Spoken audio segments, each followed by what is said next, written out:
দীঘা ঘুরতে গেছিলাম, তখনই সেখান থেকে তার আগেই গিয়েছিলাম জন্নেশ্বরের মন্দিরে। এই দেখো আমরা মন্দিরে এসে পুজোও দিয়ে নিয়েছি, পুজো দেওয়াও আমাদের কমপ্লিট হয়ে গেছে। আর মন্দিরের ভেতরে বলতে ওই ঠাকুরের কাছে আমরা ভিডিও করিনি।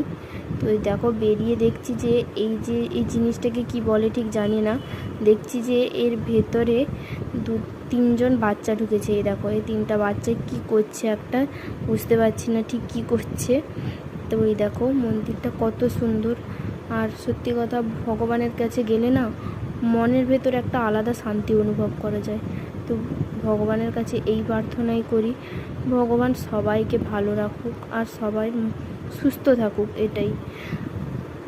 তো দেখো এই যে মন্দিরের ভেতরেও দেখছি মেলা বসছে, আবার আমরা মন্দিরের বাইরে গিয়েও দেখলাম যে মেলা বসছে, কত সুন্দর। এই দেখো।